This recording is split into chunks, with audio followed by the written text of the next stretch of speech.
कैसे हैं दोस्तों आप सभी का मैं आपके मंच the success point at the rate पे शानदार महत्वपूर्ण प्रश्नों की श्रृंखला में एक बार फिर से आपका स्वागत करता हूं दोस्तों। लाजवाब सेशन होने वाला है जैसा कि अभी तक होता रहा है दोस्तों।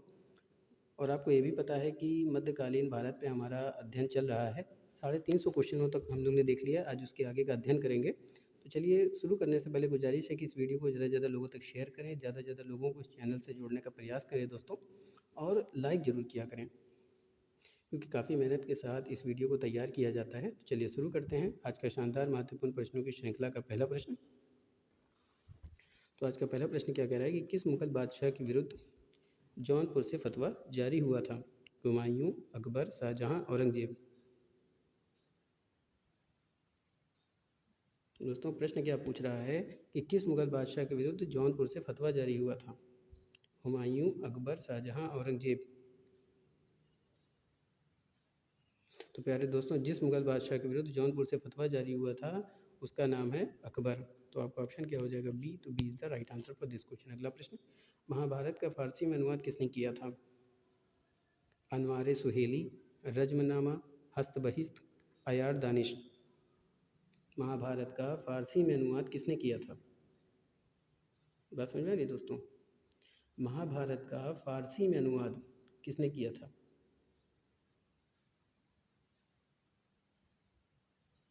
अनवार सुहेली, रजमनामा, हस्तबहिस्त, अयार दानिश।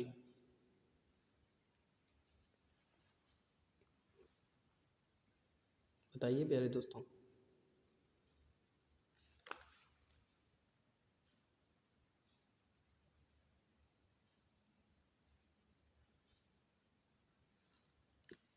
तो प्यारे दोस्तों, जो आंसर होगा आपका कि महाभारत का फारसी में अनुवाद किसने किया था, तो ये किया था रजमनामा। बात समझ में आ रही है?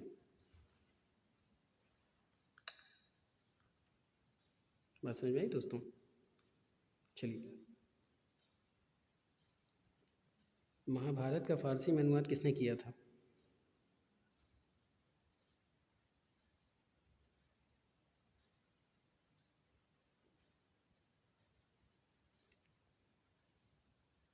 महाभारत का फारसी में अनुवाद जी जिसने किया था वो किसने किया था?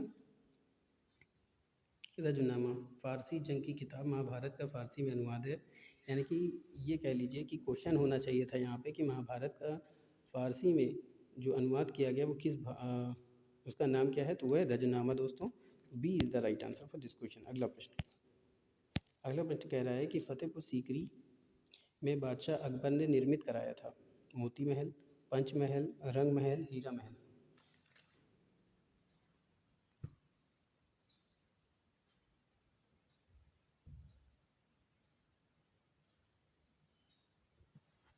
फतेहपुर सीकरी में बादशाह अकबर ने निर्मित करवाया था कौन सा महल? तो वो था दोस्तों पंचमहल। बात समझ आई? तो B is the right answer for this question. अगला प्रश्न, निम्नलिखित में से किस बादशाह ने लाला कलावन से हिंदू संगीत की शिक्षा ली थी? हुमायूं, जहांगीर, अकबर, शाहजहां। तो प्यारे दोस्तों, जिस बादशाह ने लाला कलावन से हिंदू संगीत की शिक्षा ली थी वो कौन सा बादशाह था? तो उस बादशाह का नाम है प्यारे दोस्तों अकबर। तो C is the right answer for this question. अगला प्रश्न की तरफ चलते हैं। अगला प्रश्न क्या पूछ रहा है कि उपनिषदों का फारसी में अनुवाद किस मुगल सम्राट के शासनकाल में हुआ था? आपके ऑप्शन है सिकंदर लोदी, अकबर, जहांगीर, शाहजहां। उपनिषदों का फारसी में अनुवाद किस मुगल सम्राट के शासनकाल में हुआ था?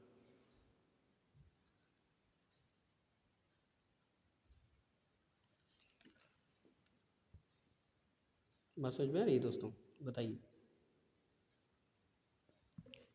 उपनिषदों का फारसी में अनुवाद जो था वो किस मुगल बादशाह के राजकाल में हुआ था या शासनकाल में हुआ था?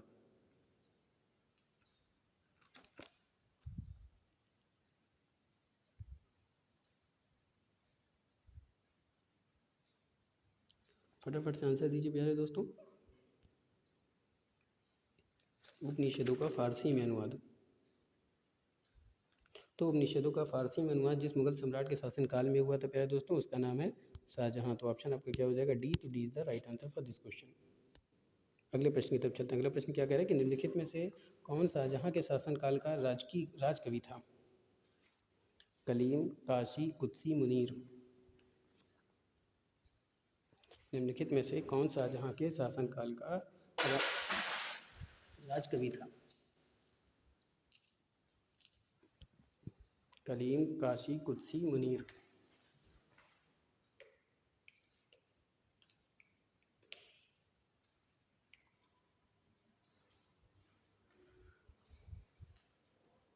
बताइए दोस्तों, निम्नलिखित में से कौन ऐसा शाहजहाँ के शासनकाल का राजकीय कवि था? तो शाहजहाँ के शासनकाल का जो राजकीय कवि था वो था कलीम। तो आंसर क्या होगा ए। तो A is the right answer for this question. अगले प्रश्न की तरफ चलते हैं। निम्नलिखित में से कौन सम्राट औरंगजेब की पुत्री थी? जहाँ आरा, रोशन आरा, गौहन आरा, मेरुनिशा।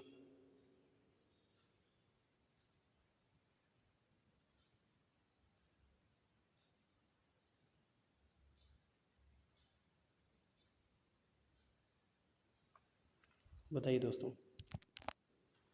निम्नलिखित में से कौन सम्राट औरंगजेब की पुत्री थी? तो प्यारे दोस्तों, मेरुनिशा जो थी वो औरंगजेब की पुत्री थी। तो D is the right answer for this question. अगला प्रश्न, किस मुगल सम्राट ने सर्वाधिक संख्या में हिंदू अधिकारियों की नियुक्ति की थी? अकबर, औरंगजेब, हुमायूं, शाहजहां। तो दोस्तों, जिस मुगल सम्राट ने सर्वाधिक संख्या में हिंदू अधिकारियों की नियुक्ति की थी उसका नाम है औरंगजेब। तो आंसर आपका क्या हो जाएगा B. B is the right answer for this question. अगला प्रश्न, किस मुगल बादशाह को जिंदा पीर कहा जाता है या कहा जाता था? अकबर, औरंगजेब, शाहजहां, जहांगीर। क्या है दोस्तों, आपके क्वेश्चन है किस मुगल बादशाह को जिंदा पीर कहा जाता था? अकबर, औरंगजेब, शाहजहां, जहांगीर। तो औरंगजेब एक ऐसा बादशाह था जिसको जिंदा पीर कहा जाता था। तो ऑप्शन आपका क्या हो जाएगा B. B is the right answer for this question. अगला प्रश्न, किस मुगल सेनापति के साथ शिवाजी ने 1665 ईस्वी में पुरंदर की संधि पर हस्ताक्षर किए थे?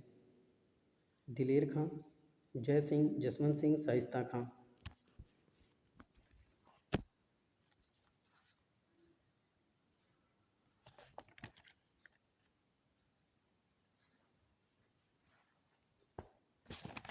बात समझ में आ रही है दोस्तों? किस मुगल सेनापति के साथ शिवाजी ने 1665 में पुरंदर की संधि पर हस्ताक्षर किए थे?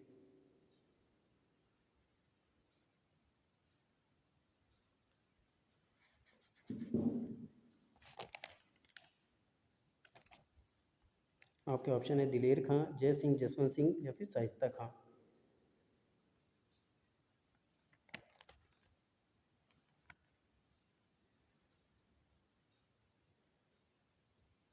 तो जिस मुगल सेनापति के साथ शिवाजी ने 1665 में पुरंदर की संधि की थी वो थे जय सिंह। तो आंसर आपका क्या हो जाएगा B. To B is the right answer for this question. अगला प्रश्न, निम्नलिखित कथनों पर विचार करना है। 1569 में अकबर ने मजहर नामक दस्तावेज जारी किया। इसका प्रारूप शेख मुबारक ने तैयार किया था। ये कथन बिल्कुल सही है प्यारे दोस्तों। ये कथन क्या है? सही है। अगला कथन क्या कह रहा है कि मजहर के जारी होने के बाद बादशाह अकबर ने सुल्तान आदिल की उपाधि धारण की थी। ये भी कथन सही है। मजहर के प्रारूप पत्र पर अब्दुल नबी मखदूमुल मुल्क, जलालुद्दीन मुल्तानी, सदर जहां गाजी खां बदख्शी एवं शेख मुबारक आदि के हस्ताक्षर थे। ये भी कथन सही है। तो नीचे दिए गए कूट में से सही उत्तर का चयन करना है। तो ऑप्शन आपको क्या हो जाएगा सी। तो C is the right answer for this question. अगले प्रश्न की तरफ चलते हैं दोस्तों। आगे प्रश्न की तरफ बढ़ने से पहले गुजारिश है कि अगर अभी तक आपने मेरे चैनल को सब्सक्राइब नहीं किया है तो सब्सक्राइब करें, बेल आइकन ऑन कर दें ताकि नोटिफिकेशन मिलती रहे। और दोस्तों, इस वीडियो को ज़्यादा से ज़्यादा शेयर भी किया करें दोस्तों, कमेंट भी किया करें। काफ़ी मेहनत से आप लोग के लिए ये वीडियो बनती है दोस्तों, क्योंकि ये यूपीएससी, यूपीपीएससी और आरओ एआरओ के एग्ज़ाम के लिए काफ़ी महत्वपूर्ण प्रश्नों की श्रृंखला है दोस्तों। चलिए शुरू करते हैं। आगे प्रश्न क्या करें कि निम्नलिखित कथनों पर विचार करना है। अकबर ने प्रयाग और बनारस जैसे स्थानों पर लगने वाले तीर्थ यात्रा कर को क्या किया था? बंद कर दिया था। बिल्कुल सही है। अगला कथन क्या कह रहा है कि अकबर ने झरोखा दर्शन, तुलादान और पायबोज जैसी परंपरा शुरू की थी। बिल्कुल प्यारे दोस्तों, ये कथन भी सही है। अगला कथन क्या कह रहा है कि जैन धर्म के आचार्य हरिविजय सूरी तथा जिन चंद्र सूरी को अकबर द्वारा जगत गुरु और युग प्रदान की उपाधि प्रदान की गई थी। तो प्यारे दोस्तों ये तीसरा कथन भी सही है। नीचे क्या करा कि नीचे दिए गए कोड से सही कथन चुनना है, तो पहला दूसरा तीसरा तीनों सही है, तो ये ऑप्शन ए सही हो जाएगा। तो A is the right answer for this question. अगले प्रश्न की तरफ चलते हैं। मुगल सम्राट जहांगीर ने किसे इंग्लिश खां की उपाधि दी थी? Albuquerque, Francisco, Almeida, William Hawkins, Henry navigator.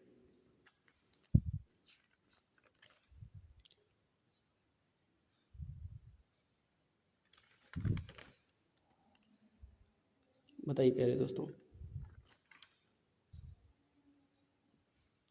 Mughal सम्राट जहांगीर ने निम्नलिखित किसे इंग्लिश खां की उपाधि दी थी?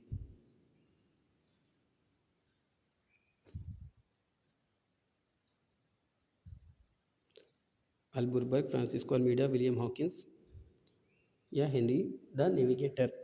तो मुगल सम्राट जहांगीर ने जिसको इंग्लिश खां की उपाधि दी थी वो थे विलियम हॉकिंस। तो आंसर आपका क्या हो जाएगा? सी। तो C is the right answer for this question. अगले प्रश्न की तरफ चलते हैं। अगला प्रश्न क्या पूछ रहा है कि निम्नलिखित कथनों पर विचार करना है। नूर जहां जहांगीर की पत्नी थी। इन दोनों का विवाह 1611 ईस्वी में हुआ था। विवाह के बाद उसे नूर महल की उपाधि प्राप्त हुई और बाद में यह उपाधि नूरजहां कर दी गई। बिल्कुल कथन सही है। अगला कथन क्या कह रहा है कि नूरजहां ने जहांगीर की एक पुत्र शहरयार के साथ अपनी पुत्री लाडली बेगम का विवाह किया तथा शहरयार को अपने गुट में खुर्रम की जगह प्रोत्साहित किया। बिल्कुल सही है। अगला कथन क्या कह रहा है कि नूरजहां जहांगीर के साथ झरोका दर्शन देती थी। सिक्कों पर बादशाह के साथ उनके नाम भी अंकित होता था। माना जाता है कि शाही आदेशों पर बादशाह के साथ नूरजहां के भी हस्ताक्षर होते थे। तो प्यारे दोस्तों ये तीनों ही कथन क्या है? सही हैं। तो नीचे सही कूट का चयन करना है। तो पहला दूसरा तीसरा सही कहाँ पे दिया हुआ है? बी पे। तो B is the right answer for this question. अगला प्रश्न, निम्नलिखित कथनों पर विचार करना है। आइए देखते हैं। दक्कन में जहांगीर ने अपने पिता द्वारा आरंभ किए गए कार्य को पूरा करने का प्रयत्न किया। अकबर के समय में खानदेश और अहमदनगर राज्य के कुछ भागों को जीत लिया गया था, लेकिन अहमदनगर राज्य समाप्त नहीं हुआ था। बिल्कुल सही है। अगला कथन क्या कह रहा है कि 1617 ईस्वी में अहमदनगर राज्य और मुगलों की संधि हो गई। बीजापुर के राजा आदिल शाह ने खुर्रम को मूल्यवान उपहार दिए और बदले में जहांगीर ने उन्हें फर्जन की उपाधि दी थी। खुर्रम के वापस आने पर उसे शाहजहाँ की उपाधि मिली। बिल्कुल सही है प्यारे दोस्तों। तो सही कूट का चयन करते हुए सही उत्तर देना है। तो आपके ऑप्शन पहले और दूसरा सही है कथन, तो ये कहाँ पे हो जाएगा? ए पे। तो A is the right answer for this question. अगला प्रश्न, निम्नलिखित कथनों पर विचार करें। क्या कह रहा है कि मुगलों की दक्कन नीति में वास्तविक परिवर्तन शाहजहाँ के काल में होता है, जिसके लिए उन्हें अधिकारी खाने जहाँ लोदी का विद्रोह और इसी विद्रोह को अहमदनगर द्वारा समर्थन विशेष रूप से जिम्मेदार रहा। बिल्कुल सही है। अगला कथन क्या कह रहा है कि गौरतलब है कि शाहजहाँ की दक्कन नीति का मुख्य उद्देश्य दक्षिण में मुगल प्रदेशों पर नियंत्रण बनाए रखना और अहमदनगर को नष्ट करना था। बिल्कुल। अगला कथन क्या करें? 1636 ईस्वी में शाहजहाँ ने 1636 ईस्वी में बीजापुर गोलकुंडा से संधि की, जिसके तहत बीजापुर को अहमदनगर का कुछ क्षेत्र दे दिया गया और संघर्ष स्थिति में निर्णय का अधिकार अपने पास रखा। तो प्यारे दोस्तों ये तीनों ही कथन सही है, लेकिन दोस्तों इसमें ऑप्शन नहीं दिया हुआ है, तो तीनों ही सही हो जाएगा। तो आपके ऑप्शन क्या हो जाएंगे? 1, 2 और 3। चलिए आगे चलते हैं। मुगल शहजादा जिसने श्रीनगर गढ़वाल से माफ़ कीजिएगा आश्रय लिया था। किस मुगल शहजादे ने श्रीनगर गढ़वाल में आश्रय लिया था? तो जिस मुगल शहजादे ने श्रीनगर गढ़वाल में आश्रय लिया था प्यारे दोस्तों, उसका नाम है सुलेमान सीको। क्या है? सुलेमान सीको। तो ऑप्शन आपको क्या हो जाएगा? डी। तो D is the right answer for this question. अगला प्रश्न, औरंगजेब के किस पुत्र ने विद्रोह करके राजपूत के विरुद्ध अपने पिता की स्थिति दुर्बल कर दी थी? आजम, अकबर, मुअज्जम, कामबख्श। तो प्यारे दोस्तों औरंगजेब के जिस पुत्र ने विद्रोह करके राजपूत के विरुद्ध अपने पिता की स्थिति को दुर्बल किया था, उसका नाम है अकबर। तो ऑप्शन आपके क्या हो जाएगा? बी। तो B is the right answer for this question. अगला प्रश्न, दिल्ली में पुराने किले की भवनों का निर्माण किसने करवाया?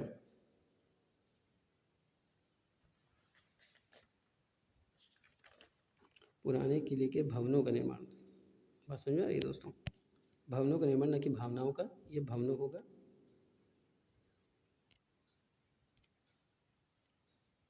इसको ठीक कर लिया जाए। भवनों का निर्माण किसने कराया था या किसने किया था?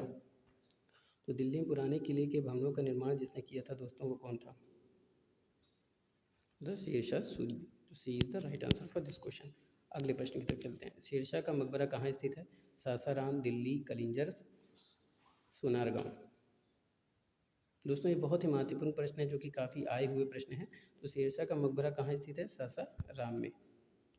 कहाँ स्थित है प्यारे दोस्तों? सासाराम में। तो A is the right answer for this question. अगला प्रश्न क्या कह रहा है कि मात्र एक मुट्ठी बजरे के चक्कर में मैंने अपने साम्राज्य खो दिया।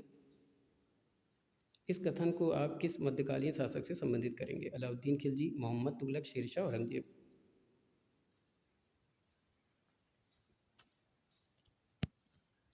तो प्यारे दोस्तों ये साम्राज्य को खो दिया होगा, ठीक है, वो खो दिया होता। तो देखिए प्यारे दोस्तों आंसर आपका क्या हो जाएगा? ऑप्शन शेरशाह सूरी। आंसर क्या हो जाएगा? शेरशाह सूरी। तो C is the right answer for this question. अगला प्रश्न, राजपूताना की के नींद राज्यों में से राजपूताना के निम्न राज्यों में से, माफ़ कीजिएगा दोस्तों काफ़ी मिसटाइपिंग हो जाती है। निम्न राज्यों में से किस एक में अकबर की संप्रभुता स्वयं स्वीकार नहीं की थी? आमेर, मेवाड़, मारवाड़, बीकानेर।